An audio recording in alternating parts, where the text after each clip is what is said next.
Assalamualaikum warahmatullahi wabarakatuh. Perkenalkan, kami dari kelompok 4.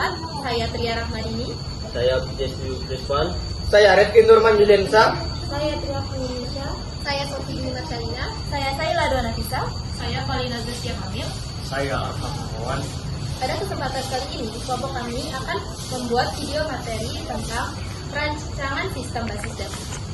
Berikut adalah materi. Pada kesempatan kali ini, kelompok kami akan membahas tentang perancangan sistem basis data. Dalam perancangan sistem basis data, kelompok kami memiliki 5 indikator, yaitu pertama, perancangan basis data, kedua, tujuan perancangan basis data, 3, database system development life cycle atau SDLC, yang keempat, aplikasi basis data dalam life cycle, yang kelima, proses perancangan basis data. Yang pertama ada perancangan basis data. Dalam perancangan basis data ada 5, yaitu perancangan basis data yang digunakan oleh single user atau beberapa user saja, tidak memerlukan proses yang sulit dan panjang. Yang kedua, jika basis data sudah digunakan untuk ratusan user dan termasuk dalam kategori skala sedang atau besar, akan mempengaruhi proses perancangan basis data karena berisi jutaan bytes informasi dan melibatkan ratusan query dan program-program aplikasi lainnya. Yang ketiga, yaitu para user mengharapkan pengguna basis data yang sedemikian rupa sehingga sistem harus dapat memenuhi kebutuhan seluruh user tersebut. Yang keempat, sistem basis data telah menjadi bagian dari sistem informasi suatu organisasi karena kebutuhan menyimpan data dalam jumlah besar semakin mendesak. Yang kelima dan yang terakhir, semakin kompleks data dan aplikasi yang digunakan, maka relationship antar data harus dimodelkan dan dibutuhkan kemandirian data. Yang kedua yaitu tujuan perancangan basis data. Tujuan perancangan basis data ada 3. Yang pertama, memenuhi informasi yang berisi kebutuhan user secara khusus dan aplikasi-aplikasinya. Tujuan kedua yaitu memudahkan pengertian struktur informasi. Tujuan ketiga yang terakhir yaitu mendukung kebutuhan Database System Development Life Cycle atau SDLC. Database System Development Life Cycle atau SDLC merupakan komponen yang penting dalam sistem database karena aplikasi dari database lifecycle berkaitan dengan sistem informasi yang ada. Pemakaian dan perkembangan dari database harus memenuhi kebutuhan terbesar dari perusahaan. Database merupakan komponen dasar sebuah sistem informasi.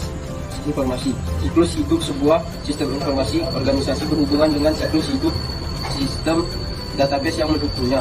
Siklus kehidupan sistem informasi sering disebut macro life cycle dan siklus kehidupan database merupakan micro life cycle. Proses perancangan database merupakan bagian. Hal yang penting adalah untuk mengetahui bahwa langkah-langkah siklus hidup dapat tidak berurutan, tetapi melibatkan beberapa pengulangan yang biasanya disebut dengan flashback loop. Sebagai contoh, masalah-masalah yang kita temui selama perancangan database mungkin harus mengumpulkan dan menganalisis kebutuhan tambahan. Seperti yang digambarkan, terdapat feedback loop di antara langkah-langkah yang terjadi. Aktivitas-aktivitas yang berhubungan dengan basis data seperti sebagai micro life cycle dan termasuk fase-fasenya yaitu sebagai berikut. Yang pertama, database planning yang merupakan bagaimana langkah-langkah siklus hidup dapat direalisasikan secara efektif dan efisien. Yang kedua adalah pendefinisian sistem, yaitu definisi ruang lingkup basis data seperti para pemakai, aplikasi-aplikasinya, dan lain sebagainya. Yang ketiga adalah desain, yaitu bagian dari fase ini perancangan sistem basis data secara konseptual, logikal, dan fisik yang dilaksanakan. Yang keempat adalah implementasi, pemrosesan dari penulisan definisi basis data secara konseptual, internal dan juga eksternal, pembuatan file basis data yang kosong, dan implementasi aplikasi transformer. Yang kelima adalah konversi data. Basis data ditempatkan baik secara memanggil data secara langsung ataupun merubah file-file yang ada ke dalam format sistem basis data dan memanggilnya kembali. Yang keenam yaitu konversi aplikasi. Beberapa aplikasi perangkat lunak dari suatu sistem sebelumnya dikonversikan ke dalam sistem yang baru. Yang ketujuh adalah uji coba dan validasi. Sistem yang baru dites dan diuji kebenarannya. Dan yang kedelapan adalah pengoperasian. Operasi pada sistem basis data dan aplikasi-aplikasinya. Yang kesembilan adalah monitoring dan juga pemeliharaan. Selama fase operasi, sistem secara konstan memonitor dan memelihara basis data. 3. Di sini saya akan menjelaskan proses rancangan basis data. Secara khusus, Proses perancangan berisikan dua aktivitas.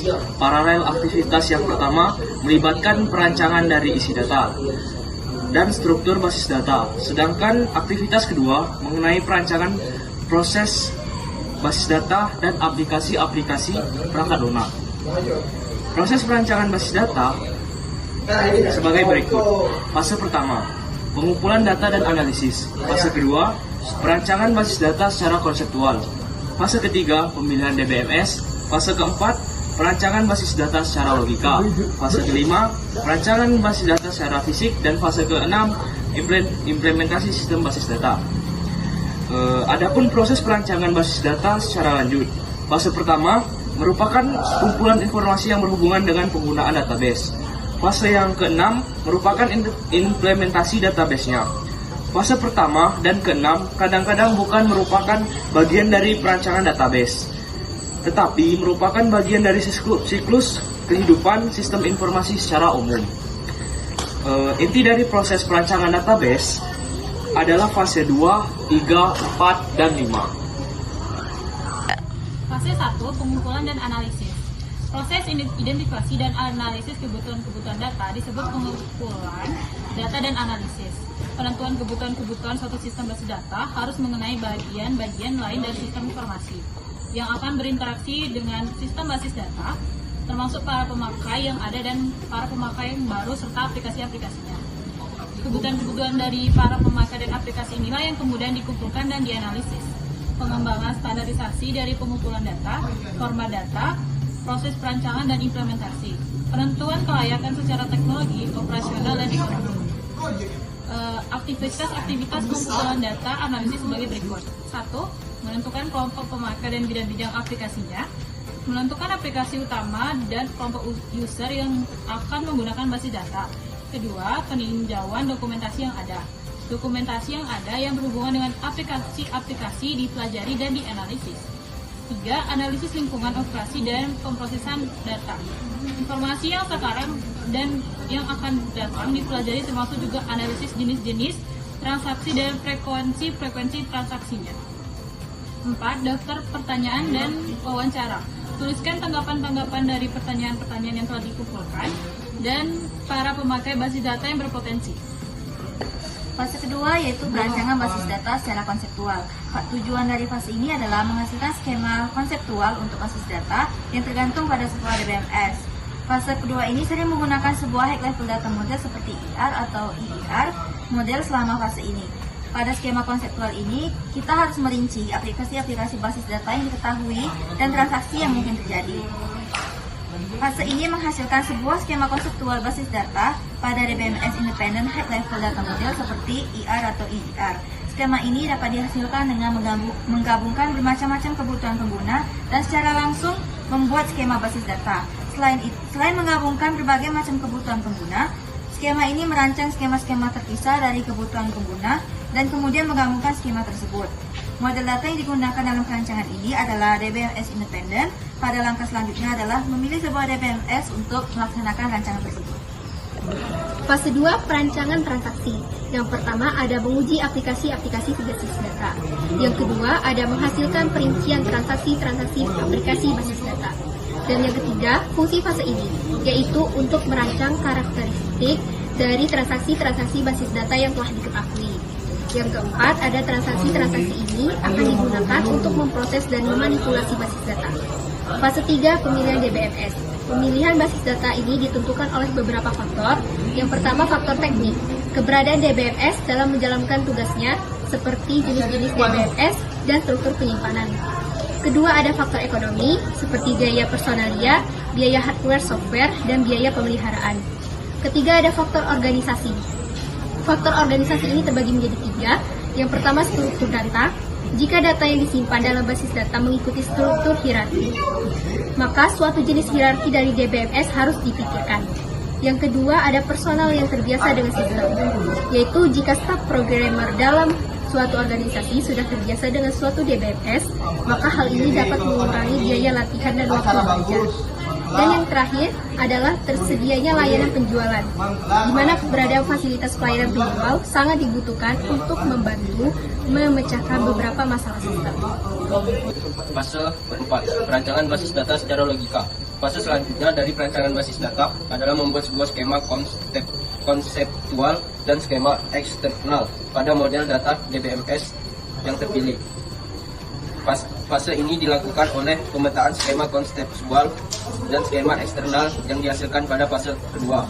Pada fase ini, skema konseptual ditransformasikan dari model data tingkat tinggi yang digunakan pada fase 2 ke dalam model data dari DBMS yang dipilih pada fase ketiga. Pemetaan pada fase 4 ini dapat diproses dalam 2 tingkat, yaitu yang pertama pemetaan sistem independen.